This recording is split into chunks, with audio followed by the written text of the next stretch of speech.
نحمده ونصلي على رسوله الكريم اما بعد فاعوذ باللہ من الشیطان الرجیم بسم اللہ الرحمن الرحیم ان الدین عند اللہ الاسلام۔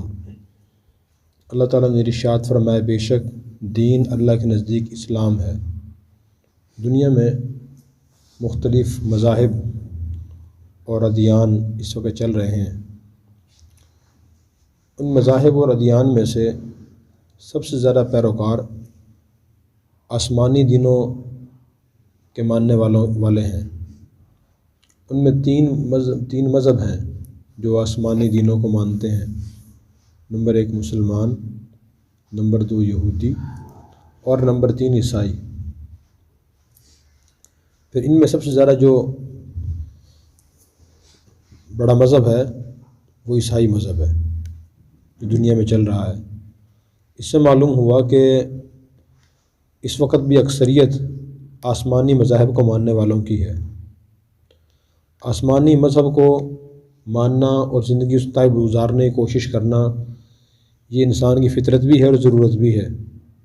اس لیے کہ انسان جب پیدا ہوتا ہے تو اسے خود کس چیز کا علم نہیں ہوتا۔ انسان مختلف ذرائع سے علم حاصل کرتا ہے، کچھ چیزوں کو دیکھتا ہے، دیکھنے سے علم حاصل ہو جاتا ہے، کچھ چیزوں کو سنتا ہے، کچھ چیزوں کو پکڑتا ہے، کچھ چیزوں کو چل کے جاتا ہے۔ اس طرح مختلف طریقوں سے انسان کو علم حاصل ہوتا ہے۔ تو جتنے بھی پھر یہ ذرائع ہیں جو میں نے ابھی ذکر کیے ہیں، دیکھنا، سننا، ان میں انسان سے غلطی بھی ہو جاتی ہے، غلط فہمی بھی ہو جاتی ہے اور صحیح بھی سمجھ سکتا ہے انسان۔ ان میں سب سے جو مستند ذریعہ ہے وہ وحی الہی کا ہے کہ اللہ کے رسول کے ذریعے اللہ کی طرف سے انسانوں تک جو چیزیں اور جو علم آتا ہے وہ مستند ہوتا ہے، مضبوط ہوتا ہے، اس میں غلطی کا امکان نہیں ہوتا، بالکل صحیح سالم ہوتا ہے۔ نبی کریم صلی اللہ علیہ وسلم کے ذریعے اللہ تعالیٰ کی طرف سے انسانوں کو جو ہدایات ملی ہیں انہیں دین اسلام کہا جاتا ہے۔ قرآن کریم کی اس آیت میں اللہ تعالیٰ یہ بیان فرما رہے ہیں کہ اللہ کے نزدیک دین جو ہے، سچا دین، وہ دین اسلام ہے۔ دین کا مطلب زندگی گزارنے کا آئیڈیل اور طریقہ، وہ اللہ کے نزدیک اسلام ہے۔ اسلام عربی زبان کا لفظ ہے، اس کا معنی ہے فرما برداری، کہ اصل وہ دین ہے اس میں فرما برداری ہو۔ مسلمان کا معنی فرما برداری کرنے والا۔ تو ایک مسلم اور غیر مسلم میں جو بنیادی فرق ہوتا ہے، مسلمان اور کافر میں، مسلمان اور غیر مسلمان میں بنیادی فرق یہ ہوتا ہے کہ مسلمان یہ عزم کرتا ہے، ارادہ رکھتا ہے کہ میں اپنی زندگی اپنی مرضی کے مطابق نہیں گزاروں گا، بلکہ میں دیکھوں گا دین اس بارے میں مجھے کیا کہتا ہے۔ میں کھاؤں گا تب بھی یہ دیکھوں گا، پیوں گا تب بھی یہ دیکھوں گا، میں نکاح شادی کروں گا تب بھی یہ دیکھوں گا، میں سنوں گا، دیکھوں گا، سوچوں گا، پکڑوں گا، چلوں گا، کسی کی طرف بولوں گا، میں اس وقت یہ دیکھوں گا کہ اس بارے میں اسلام کیا کہتا ہے۔ یہ مسلمان کا طرز عمل ہوتا ہے۔ اور جو غیر مسلم ہوتا ہے وہ ایسا کوئی عزم نہیں کرتا، وہ کوئی ایسا ارادہ نہیں کرتا۔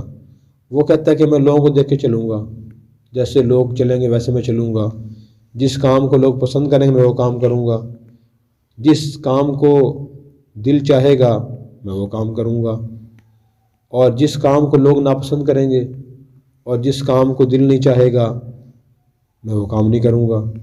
تو ہمیں یہ بات اپنے ذہن نشین کرنی چاہیے، بار بار اس کو دہرانا چاہیے اس بات کو، اور دوسرے مسلمانوں کو، اپنے گھر والوں کو یہ بات بتانی چاہیے کہ مسلمان اور غیر مسلم میں بنیادی فرق کیا ہے۔ سمجھ آ گیا نا جی؟ بنیادی فرق کیا ہے کہ مسلمان یہ عزم کرتا ہے اپنے سارے کام میں دین کے مطابق کرنے کی کوشش کروں گا۔ جب انسان یہ عزم کر لیتا ہے اور پھر خود کو دیکھتا رہتا ہے کہ میں یہ کام دین کے مطابق کر رہا ہوں یہ نہیں کر رہا، پھر آہستہ آہستہ وہ دین کی طرف آنا شروع ہو جاتا ہے اور اس کے کام دین کے مطابق ہونا شروع ہو جاتے ہیں۔ اگر آدمی یہ عزم نہ کرے تو پھر وہ دین کی طرف نہیں آتا۔ اب دین اسلام کو ہم کیوں آئیں اس طرف اور کیوں اس کو اپنائیں؟ ایک تو اس کا مختصر سا جواب ہے کہ یہ اللہ رسول کا حکم ہے۔ کوئی بھی مختصر جواب اور مختصر علم انسان کے دل میں یقین پیدا نہیں کرتا۔ انسان کے دل میں کسی بھی چیز کی اچھائی کا یقین تب پیدا ہوتا ہے جب انسان اس کی اچھی طرح اس کی اچھائیوں کو باریک بینی سے، گہرائی سے، تفصیل سے دیکھتا ہے، پھر یقین پیدا ہوتا ہے۔ مثلاً ایک آدمی ہمارے ساتھ صرف 1 گھنٹہ بیٹھے، معلوم ہو جائے گا کہ بندہ کیسا ہے؟ ہمیں نہیں معلوم ہوگا۔ اور دوسرا آدمی وہ ہے جو ہمارے ساتھ 1 سال رہا ہے۔ اب دیکھیں، ایک آدمی 1 گھنٹہ بیٹھا ہے پاس، اور ایک آدمی 1 سال ہمارے ساتھ رہا ہے، تو بتائیں ہمیں کس کے بارے میں زیادہ معلومات ہوگی؟ کس کو ذرا جانتے ہیں ہم؟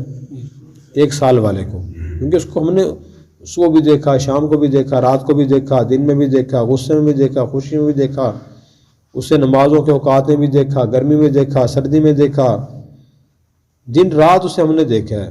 اس کی عبادت بھی دیکھی، اس کے معاملات بھی دیکھے، اس کا لین دین بھی دیکھ لیا، اور اس کے بولنے کا، چلنے پھرنے کا، سوچنے کا انداز بھی دیکھ لیا ہم نے۔ یہی مثال دین اسلام کی ہے۔ جب تک ہم دین اسلام گہرائی سے نہیں دیکھیں گے، اس وقت تک دین کو اپنانا بہت مشکل ہے۔ تو گہرائی سے دیکھنا ضروری ہے۔ دین اسلام میں اللہ تبارک و تعالیٰ نے کچھ خصوصیات ایسی رکھی جو اور ادیان میں نہیں تھی، یہ اور دینوں کے ماننے والوں میں نہیں ہے۔ ان میں سے پہلی جو خصوصیت اسلام میں ہے، اسلام کی ہے، وہ یہ ہے کہ دین اسلام ہمیں روحانیت اور مادیت دونوں کا خیال کرنے کا حکم دیتا ہے کہ دونوں کو آپ ضرورت کے مطابق ضرور اپنائیں۔ روحانیت کیا ہے؟ دین ہے کہ ہم اپنی روح کی طرف دیکھیں، روح کے تقاضے کیا ہیں، دین کے تقاضے کیا ہیں، ان کو بھی ہم پورا کریں۔ مثلا روح کا تقاضا یہ ہے اللہ کی عبادت کی جائے، اللہ کی اطاعت کی جائے، اللہ کو یاد کیا جائے، اللہ کے احکام کو جانا جائے، زندگی مطابق گزارنے کی کوشش کی جائے، یہ روحانیت ہے۔ اور مادیت کیا ہے کہ ہمارا جو جسم ہے اس سے کچھ تقاضے ہیں، لوگ ہیں ہمارے قریب بہن بھائی، ماں باپ، بیوی بچے، رشتہ دار، دوست احباب، پڑوسی، محلہ دار، کچھ ان کے تقاضے اور حقوق ہیں۔ اب دین ہمیں یہ کہتا ہے کہ دونوں تقاضوں کو آپ پورا کریں۔ ایک آدمی صرف اللہ کی عبادت کرتا رہے، بیوی کے حقوق ادا نہ کرے، شوہر کے حقوق ادا نہ کرے بیوی، اور بیٹا ماں باپ اولاد کے، پڑوسیوں کے، رشتہ داروں کے آدمی حقوق نہ پہچانے، تو وہ آدمی دیندار نہیں ہے، وہ شریعت کی روشنی میں دیندار نہیں ہے۔ دوسرا شخص ہے جو لوگوں کے حقوق تو پورے کرتا ہے، اللہ کے حقوق نہیں پہچانتا، وہ بھی دیندار نہیں ہے۔ اب یہ جو افراط تفریط اسے کہتے ہیں۔ اب اگر ہم دیکھیں دوسرے مذاہب کو، وہاں افراط تفریط بہت زیادہ تھی۔ جو عیسائی اور ہندو مذہب ہے، اس میں روحانیت پر بہت زیادہ زور دیا گیا تھا۔ اور یہ جو عیسائی تھے، ان کے راہب ہوتے تھے، وہ اپنے گھروں کو، اپنے معاشرے کو چھوڑ کر ویرانوں میں، تنہائیوں میں چل جاتے تھے، اور وہاں جا کر وہ بس عبادت کرتے رہتے تھے۔ بیوی بچے، ماں باپ، رشتہ دار، ان حقوق کا خیال نہیں کرتے تھے، تو اللہ کریں۔ جو ہندوؤں کے جوگی ہوتے ہیں وہ بھی یہی کرتے ہیں۔ آج بھی بہت سے ہندو عبادت گزار وہ کافی دیر اپنا سانس روکے کھڑے رہتے ہیں پانی کے اندر، بعض ایک ہاتھ پکڑ کر کھڑے رہتے ہیں ایسے کافی دیر تک، اور ان کے ذہن میں خیال یہ ہے کہ اس سے ہمارا جو خدا ہے بھگوان وہ راضی ہوگا، اس سے وہ مشقتیں ریاستیں برداشت کرتے رہتے ہیں، بندوں کو خود ادا نہیں کرتے۔ یہودیوں کو ہم دیکھیں تو ان کے اندر مادہ پرستی بہت زیادہ ہے، وہ روحانیت سے بہت زیادہ دور ہو گئے ہیں۔ اللہ تعالیٰ نے ہمیں جو احکامات دیے وہ دونوں کے بارے میں دیے۔ نبی کریم صلی اللہ علیہ وسلم کثرت سے دعا کرتے تھے، وہ دعا قرآن کریم میں ہے، ربنا آتنا فی الدنیا حسنہ وفی الآخرۃ حسنہ، اے اللہ ہمیں دنیا میں اچھائی عطا فرما اور ہمیں آخرت میں اچھائی عطا فرمانا، اور ہمیں جہنم کے عذاب سے بچانا۔ تو دیکھیں دونوں کی دعا آپ نے فرمائی، اور اللہ تعالیٰ نے خود آپ کو دعا سکھائی۔ آپ صلی اللہ علیہ وسلم کا طرز عمل بھی یہ تھا کہ آپ دونوں حقوق ادا فرماتے تھے، اور اپنی امت کے لوگوں کو آپ نے اسی کی تعلیم دی ہے۔ جہاں آپ نے صحابہ کرام کو دیکھا کہ وہ کسی طرف زیادہ جھک رہے ہیں روحانیت کی طرف، اور وہ مادے کے حقوق کو چھوڑ رہے ہیں، آپ اس کی تلقین فرماتے سمجھایا کرتے تھے۔ ایک میں چند صحابہ کرام جمع ہوئے اور انہوں نے کہا کہ جی نبی کریم صلی اللہ علیہ وسلم گھر کے سے باہر جو عبادات انجام دیتے ہیں وہ تو ہمیں معلوم ہے، لیکن شاید آپ گھر میں کوئی خاص عبادت انجام دیتے ہوں گے، ہمیں جا کر آپ کے ازواج مطہرات سے عبادت معلوم کرنی چاہیے کہ گھر میں کون کون سی خاص عبادت انجام دیتے ہیں، کیا خاص معمولات ہیں، ہمیں وہ عبادات بھی انجام دینی چاہیے۔ مبارک جذبہ تھا، عبادت کا جذبہ تھا، تو حضور کے دروازے پہ گئے، دستک دی، کسی زوجہ محترمہ نے اندر سے پوچھا کون؟ انہوں نے بتایا کہ ہم فلاں فلاں ہیں، اور ہم اس لیے آئے ہیں کہ آپ سے یہ پوچھیں کہ آپ صلی اللہ علیہ وسلم گھر میں کون سی خاص عبادت انجام دیتے ہیں؟ تو انہوں نے بتایا وہ خاص عبادت انجام نہیں دیتے، بس آپ جس کام میں ہم مصروف ہوں اس میں مصروف ہو جاتے ہیں، گھر کاموں میں۔ تو پھر یہ دروازے سے علیحدہ ہو گئے، ذرا دور ہوئے، اور انہوں نے کہا کہ آپ صلی اللہ علیہ وسلم کوئی خاص عبادت انجام نہ بھی دیں، اضافی عبادت، تو آپ کو اس کی ضرورت نہیں ہے، آپ تو بخشے بخشائے ہیں، لیکن ہمیں بہت زیادہ عبادت کرنی چاہیے، ہم بخشے بخشائے نہیں ہیں۔ ایک نے کہا کہ میں آئندہ ہمیشہ ساری رات جاگ کے عبادت کیا کروں گا، کبھی آرام نہیں کروں گا۔ دوسرے نے کہا کہ میں نکاح نہیں کروں گا۔ انسان جب نکاح کرتا ہے تو بیوی آ رہتی ہے، پھر بچے ہو جاتے ہیں، ان کے لیے کمانا پڑتا ہے، محنت مشقت کرنی پڑتی ہے، عبادت میں کمی آ جاتی ہے، اس لیے میں نکاح نہیں کروں گا، میں بھی عبادت کروں گا۔ تیسرے نے کہا کہ میں روزانہ ہمیشہ پورا سال روزہ رکھوں گا، روزہ نیکی ہے، روزہ رکھوں گا ہمیشہ میں۔ تو نبی کریم صلی اللہ علیہ وسلم کی زوجہ محترمہ نے یہ باتیں سن لی۔ جب آپ گھر تشریف لائے تو انہوں نے بتایا کہ کچھ صحابہ کرام آئے تھے اور انہوں نے ہم سے یہ سوال کیا، ہم نے یہ جواب دیا، اس کے بعد انہوں نے یہ باتیں کی ہیں۔ تو نبی کریم صلی اللہ علیہ وسلم نے صحابہ کرام سے پوچھا کہ بھی گھر کون کون گیا تھا؟ انہوں نے یہ باتیں کی ہیں، انہوں نے بتا دی کہ جی ہم 3 آدمی گئے تھے۔ تو حضور نے فرمایا کہ دیکھو میں رات کو عبادت بھی کرتا ہوں اور آرام بھی کرتا ہوں، اور میں روزہ رکھتا بھی ہوں اور چھوڑتا بھی ہوں، اور میں نکاح بھی کرتا ہوں، اللہ کی عبادت بھی کرتا ہوں۔ تمہیں مجھ سے زیادہ اللہ کی معرفت، اللہ کا خوف تمہارے اندر نہیں ہے۔ یہ میرا طریقہ ہے، جو اس طریقے سے ہٹے گا وہ اس کا مجھ سے کوئی تعلق نہیں ہوگا۔ تو ہمیں دیکھیں یہ دین سکھایا گیا ہے، تو ہم خود بھی یہ چیزیں اپنے ذہن نشین کریں، اپنے دوست احباب گھر کے متعلق یہ چیزیں بتائیں۔ آج ہی بہت سے مسلمان لا علمی کو کہہ رہتے ہیں کہ نکاح کرنا تو فضول ہے۔ اصل تو بس یہ ہے کہ انسان اور اللہ ہی اللہ ہو بس، باقی نکاح یہ کمانا کھانا ہے، دنیا داری ہے، یہ فضول ہے، یہ کچھ نہیں ہے۔ تو یہ باتیں غلط ہیں۔ نبی کریم صلی اللہ علیہ وسلم اور صحابہ کرام نے دونوں حقوق ادا کیے ہیں اور صحیح طریقے سے ادا کیے ہیں۔ اگر آج ہی مسلمان یہ کام صحیح طریقے سے کرتا ہے، وہ روزہ رکھتا بھی ہے، چھوڑتا بھی ہے، آرام بھی کرتا ہے، شادی بھی کرتا ہے، کماتا بھی ہے حلال طریقے سے، اس کے سارا کام ثواب ہے۔ تو ایک اسلامی خوبی یہ ہے کہ اسلام نے کسی مسلمان کو ایک طرف جھک جانے کی اجازت نہیں دی۔ دوسری اسلام کی خوبی یہ ہے کہ اسلام کی جو تعلیمات ہیں بالکل آسان ہیں۔ اسلام نے ہر شخص کی حالت، اس کی طاقت، استطاعت کے مطابق اس کو حکم دیا ہے۔ ہر ایک حکم نہیں دیا، ہر حال میں حکم نہیں دیا کہ آپ نے ہر حال میں بس یہ کام کرنا ہی کرنا ہے، یہ نہیں فرمایا۔ قرآن کریم میں اللہ فرماتا ہے لا یکلف اللہ نفسا الا وسعہا، کہ اللہ تعالیٰ کسی بھی شخص کو اس کی طاقت ذرا کا مکلف اور ذمہ دار نہیں بناتے۔ اب آپ دیکھیں کہ عام حالات میں وضو کرنا، غسل فرض ہو تو غسل کرنا ضروری ہے، لیکن آدمی واقعی بیمار ہو جائے اور پانی اسے نقصان دیتا ہو، فالج کی وجہ سے، کسی اور بیماری کی وجہ سے، گرم پانی بھی نقصان دیتا ہو، پھر دین اسے کہتا ہے کہ آپ تیمم کر لیں، تیمم کر کے آپ نماز پڑھ سکتے ہیں۔ وضو نہیں کر سکتے، وضو فرض ہے، پھر بھی تیمم کر سکتے ہیں۔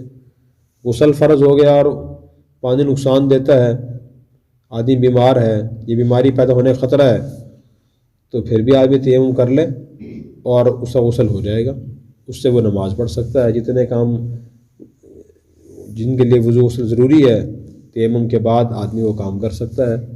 یہ کتنی آسانی ہے اسلام میں۔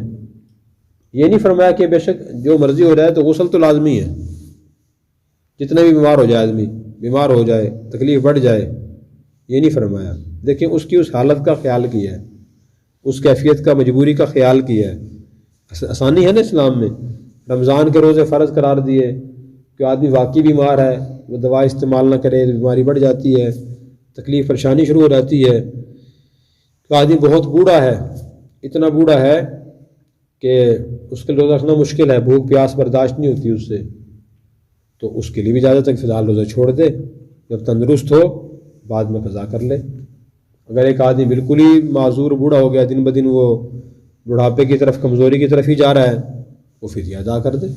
اس کو دیکھیں اسلام نے اجازت دی ہے۔ تو اس لیے اسلام میں بڑی آسانی ہے۔ اسلام یہ خوبی یہ ہے، لوگ کہتے ہیں نا دین عمل کرنا مشکل ہے، دنیا پہ عمل کرنا مشکل ہے، جو دنیا کے لوگ جو کام کر رہے ہیں وہ مشکل ہیں، لیکن دین پر عمل کرنا آسان ہے۔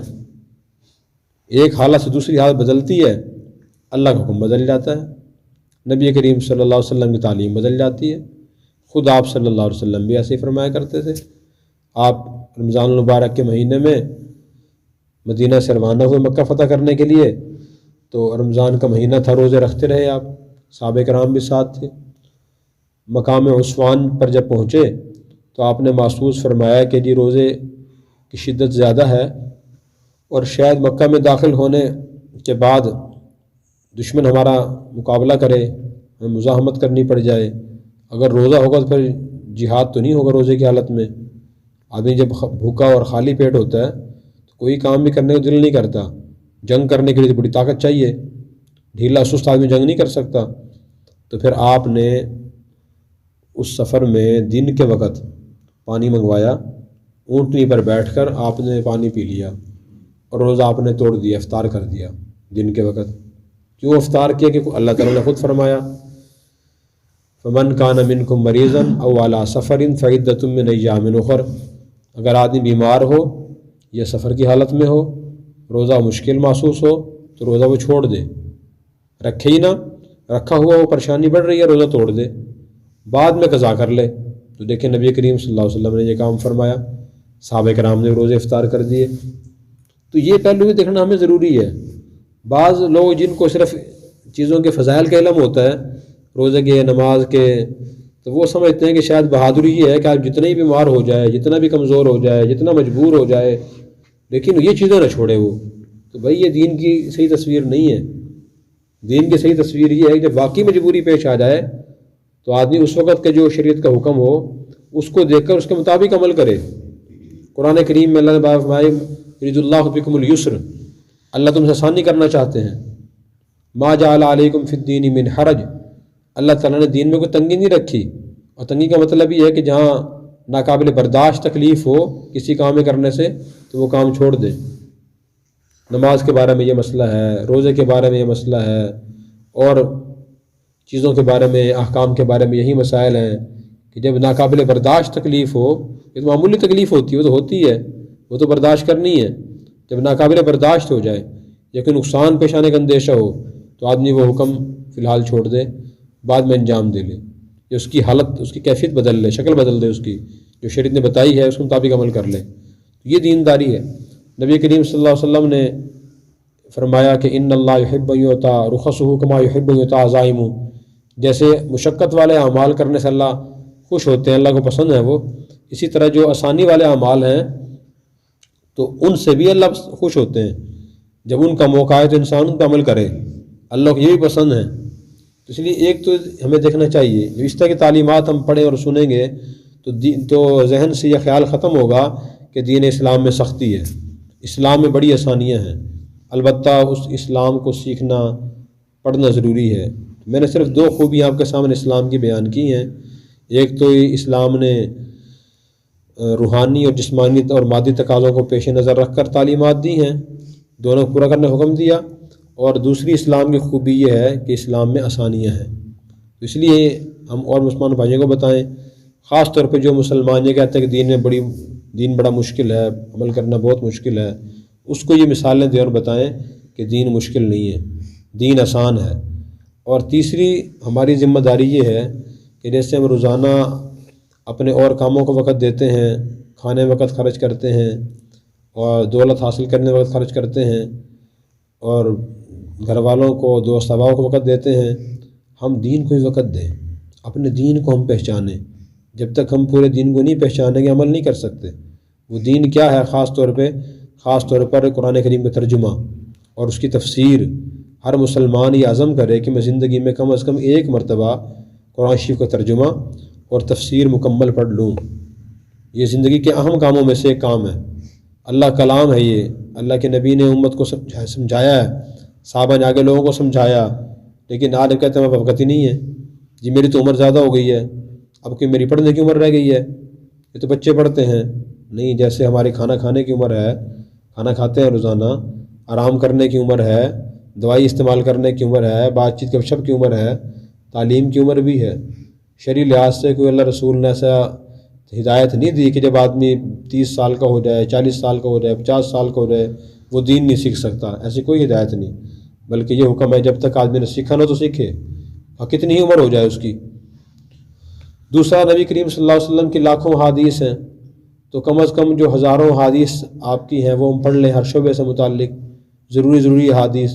دوسرا، زندگی کا اہم مقصد ہمارا یہ ہونا چاہیے کہ میں انشاءاللہ پوری زندگی میں ایک مرتبہ نبی کریم صلی اللہ علیہ وسلم کی جو حدیث ہیں، نماز، روزہ، حج، زکوٰۃ، اخلاقیات، معاملات، معاشرت سے متعلق، وہ ساری انشاءاللہ پڑھوں گا۔ اور جب ہم پڑھیں گے تو عمل کریں گے نا۔ اگر ہم حدیث کو پڑھیں گے ہی نہیں، قرآن کو ہم ترجمے کے ساتھ نہیں پڑھیں گے، ہمیں کیسے سمجھ آئے گی؟ عمل ہم کیسے کریں گے؟ اب دنیا میں نئی چیز موبائل آئی ہے، دیکھیں بوڑھا جوان بچہ ہر ایک طریقہ سیکھ لیا اس کا کہ جی واٹس ایپ کیسے چلتا ہے، فیس بک کیسے چلتی ہے، میسیج جاتا کیسے ہے، میسیج پڑھنا کیسے ہوتا ہے، لکھنا کیسے ہوتا ہے، یوٹیوب کیسے چلتی ہے، گوگل کیسے چلتا ہے، سیکھ لیا نا جی۔ کال نمبر کیسے اس کے اندر درج ہوتا ہے، محفوظ کیسے ہوتا ہے، کیمرہ کیسے آن ہوتا ہے، گھڑی کہاں ہے اس کے اندر، کیلکولیٹر کہاں ہے اس کے اندر، سیکھ لیا نا۔ لیکن نہیں سیکھا تو قرآن نہیں سیکھا، نہیں سیکھی تو نبی کریم صلی اللہ علیہ وسلم کی حدیث نہیں سیکھی۔ جو نئی چیز آتی ہے، سائیکل نہیں آئی لوگوں نے چلانا سیکھ لی، موٹر سائیکل نہیں آیا لوگوں نے چلانا سیکھ لیا، گاڑیاں نہیں آئی لوگوں نے چلانا سیکھ لی، جہاز آیا چلانا سیکھ لیا۔ جو نئی مشینری آتی ہے انسان وہ سیکھ لیتا ہے، لیکن نہیں سیکھتا تو دین نہیں سیکھتا۔ وہ چند چیزیں دین کی کرتا رہتا ہے، ٹوٹی پھوٹی نماز پڑھ لی، کوئی کبھی تلاوت کر لی، بس اللہ تعالیٰ معاف کرنے والا ہے، اللہ مجھے معاف کرے گا۔ تو بھائیو یہ زندگی ہماری صحیح نہیں ہے۔ صحیح یہ ہے کہ ہم دین کو وقت دیں، جیسے اور چیزیں ہم سیکھ رہے ہیں ان کو وقت دے رہے ہیں، دین کو بھی سیکھیں، اپنی زندگی کا ہم مقصد بنائیں۔ اگر ہم اس مقصد بنائیں گے اور اس کو دین اسلام کو پہچانیں گے تو ہمیں زندگی میں پھر نظر آئے گا زندگی میں پریشانیاں کس طرح سے آتی ہیں، وہ ختم کیسے ہو جاتی ہیں۔ دین اسلام میں ان سب چیزوں کے بارے میں واضح ہدایات اور تعلیمات ہیں۔ سب حضرات کوشش فرمائیں گے اللہ تبارک و تعالیٰ مجھے اور آپ کو دین اسلام و گہرائی سے سمجھنے کی اور سمجھانے کی اور پھر اخلاص سے نیت سے عمل کرنے کی توفیق عطا فرمائے۔ وآخر دعوانا الحمد للہ رب العالمین۔ الحمد للہ رب العالمین والصلاة والسلام علی سید الانبیاء والمرسلین وعلی آلہ واصحابہ اجمعین۔ ربنا آتنا من لدنک رحمہ وہیئ لنا من امرنا رشدا۔ اللہم انا نسألک تمام العافیہ ونسألک دوام العافیہ ونسألک الشکر علی العافیہ ونسألک الغنی عن الناس۔ اے اللہ ہمیں دین سے محبت نصیب فرما، دین سیکھ کر عمل کرنے کی توفیق عطا فرما، پوری امت کی مشکلات آسان فرما۔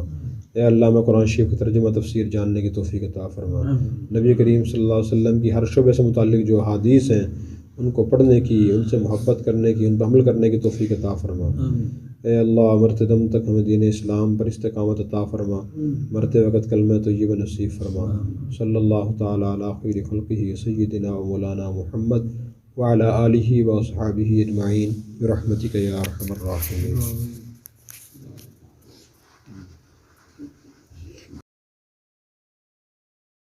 Subscribe now and press the bell icon. Never miss an update.